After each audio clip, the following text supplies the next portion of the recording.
సోమవారం ములుగు జిల్లాలోని ఇంచర్ల ఎర్రగట్టమ్మ వద్ద 63 హెక్టార్ల విస్తీర్ణంలో ఉన్న గట్టమ్మ ఎకో పార్క్లో రాష్ట్ర పంచాయతీరాజ్ గ్రామీణ అభివృద్ధి స్త్రీ శిశు సంక్షేమ శాఖ మంత్రి దనసరి అనసూయ సీతక్క 75వ వన మహోత్సవం కార్యక్రమంలో భాగంగా జిల్లా collector Divakara TS, SP Sabarish, CCF Prabhakar IFS, OSD Mahesh B Gitte, అదనపు కలెక్టర్ స్థానిక సంస్థలు పి శ్రీజ, డిఎఫ్ఓ రాహుల్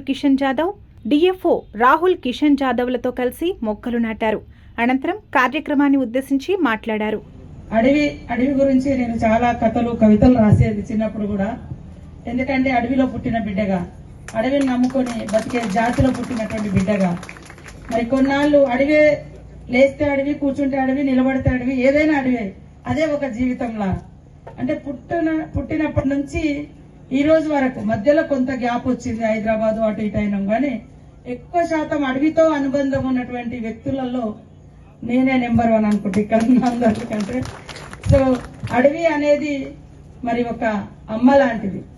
అడవి అనేది ఒక ఆధారం, ఆకలి తీర్చే ఆదాయ కేంద్రం కూడా. మరి ఆకలి తీర్చేటువంటి ఒక ఆహార ధాన్య ఎట్లయితే స్టోర్ చేసుకుంటామో, ఈ అడవిలో ఉంటే ప్రతిదీ కూడా ఆకలి అనేది కనబడదు.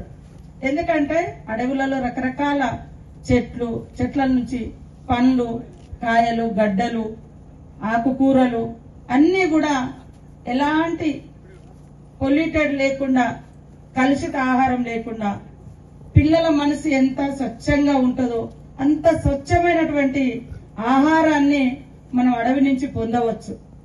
ఇప్పుడు ఒకప్పుడు చూస్తే మానవ సమాజం అంతా కూడా అడవులలో జీవించేది.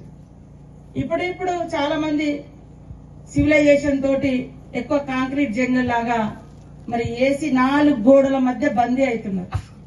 కానీ ఏసీ రూములలో ఉన్నట్టు నేను కరోనా టైంలో చూసిన, ఏసీ రూములకు అలవాటైనటువంటి వాళ్ళకి కరోనా వస్తే వాళ్ళ బాడీ తట్టుకోలేదు, తొందరగా పాపం చనిపోయినటువంటి వాళ్ళ సంఖ్య కూడా ఉంది. కాబట్టి అదే అటవీ ప్రాంతంలో చాలా తక్కువ వచ్చింది మనకు కరోనా. గ్రామీణ ప్రాంతాలలో ఈ అడవులలో ఉండేటువంటి వాళ్ళకు చాలా తక్కువ. ఆ జీన్సే కావచ్చు, ఆ తిండే కావచ్చు, ఆ వాతావరణంలోంచి వచ్చిన నేనే కావచ్చు, నేనే సాక్ష్యం. నేను అంత మంది దగ్గరికి కరోనా టైంలో వెళ్ళిన, ఆక్సిమీటర్ పెట్టి వాళ్ళకి ఆక్సిజన్ లెవెల్ ఎంత ఉంది, అప్పుడు మనం ఆక్సిజన్ అనేది చాలా ఇంపార్టెంట్, తగ్గుతుందా పెరుగుతుందా చూసినా కూడా నాకు కరోనా రాలే, కనీసం ఒక ఇంజెక్షన్ కూడా వేసుకోలేదు. అంటే దానికి స్వచ్ఛతతో కూడినటువంటి గాలి ఇచ్చేది అడవి. దాంట్లో ఎలాంటి పెస్టిసైడ్స్ లేవు, ఎలాంటి మందులు లేవు. కాబట్టి ఇప్పటికీ కూడా అడవి గ్రామాలలో నుంచి వచ్చేటువంటి వాటిలలో మందు వేయరు వాళ్ళు. మనం కూడా అట్లా పెంపకానికి ప్రాధాన్యత ఇవ్వాలి. కాబట్టి ప్రతి ఒక్కరు గాలి కోసం కూడా మనం అల్లాడుతున్నాం. ఇప్పుడు వర్షపు నీటి చుక్క కోసం కూడా అల్లాడుతున్నాం. దీని అంతటికి కారణం అడవులు తగ్గిపోవడం. సో అడవుల పెంపకం అనేది ఇప్పటికైనా కూడా ఉన్నది మన ప్రాంతాలలోనే ఉన్నది, యాక్చువల్ గోదావరి పరివాహక ప్రాంతం.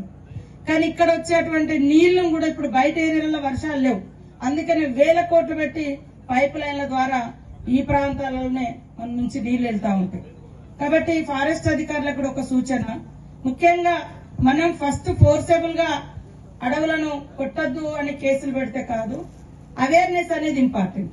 అడవి ద్వారా నీ చిన్నతనంలో నువ్వు ఎలాంటి లబ్ధి పొందినవు అని ఒక ఊర్లో, ఒక గూడెంలో, ఒక తండాలో వెళ్ళినప్పుడు వాళ్ళ పూర్వీకులు, వాళ్ళ పెద్దల యొక్క స్టోరీస్ చేయండి.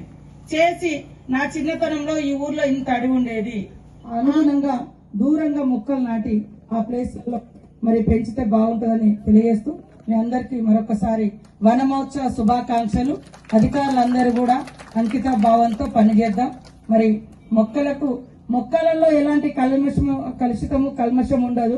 అదే రకంగా ప్రేమను పంచడంలో, ప్రజల్ని ప్రేమించడంలో, మరి మంచి పని చేయడంలో ఒక చెట్టును ఆదర్శంగా తీసుకొని మనం కూడా ఎదుగుదామని తెలియజేస్తూ అందరికీ నమస్కారాలు, ధన్యవాదాలు.